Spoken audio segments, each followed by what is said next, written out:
Tim Macan Wilis Satreskrim Polres Nganjuk berhasil mengungkap 6 kasus, diantaranya 5 kasus pengeroyokan dan 1 kasus kepemilikan senjata tajam. Dari hasil ungkap kasus tersebut, polisi berhasil mengamankan 9 orang tersangka. Ironisnya, dari 9 tersangka yang berhasil diamankan, 3 diantaranya masih di bawah umur.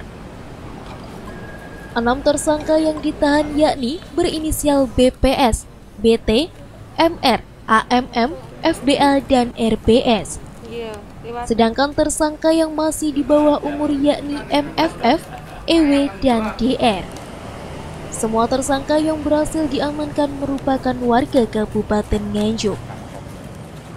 Polisi juga berhasil mengamankan sejumlah barang bukti seperti 4 unit sepeda motor, sebilah pisau penikam, palu, dan kunci Inggris yang digunakan tersangka untuk beraksi. Kapolres Nganjuk AKBP Harfiadi Agung Pratama mengungkapkan, para tersangka melakukan aksinya di 6 TKP, antara lain di wilayah Kecamatan Baron, Kertosono, Tanjung Anom, Patian Rawo, dan terakhir Nganjuk Kota.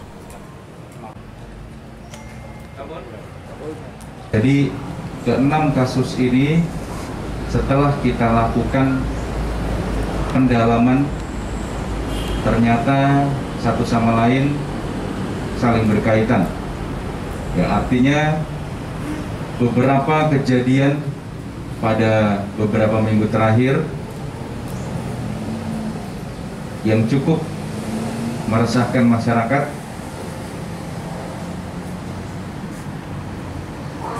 yang dilakukan oleh sekelompok pemuda. Dalam hal ini ada 9 orang tersangka yang sudah kita amankan. 3 diantaranya masih status di bawah umur. Ya, sekelompok pemuda ini saling berkaitan di antara ke-6 kasus yang kita ungkap pada hari ini, yaitu melakukan tindakan-tindakan yang tidak terpuji, yang berusaha membuat keresahan di masyarakat dan membuat Kabupaten Nganjuk yang seharusnya sudah dalam kondisi kondusif menjadi kurang kondusif. Namun demikian, Polres Nganjuk menyikapi berbagai kejadian, antara lain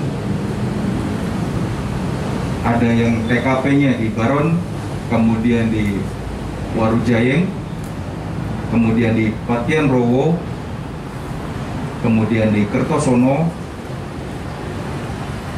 dan yang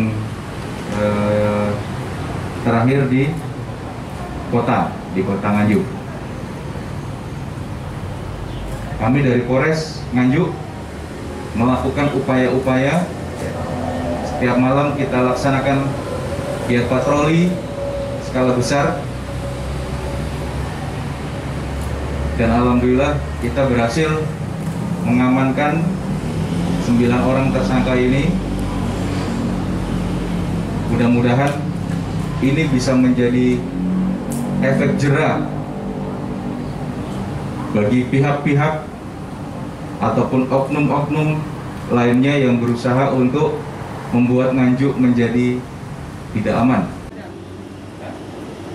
Akibat perbuatannya, para tersangka dijerat dengan pasal 170 ayat 1 dan 2 KUHP tentang perbuatan tindak pidana pengeroyokan dengan ancaman hukuman maksimal 5 tahun penjara.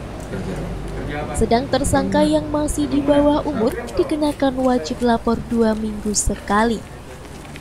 Dari Nganjuk, Lailatul Tias, TV7 News melaporkan.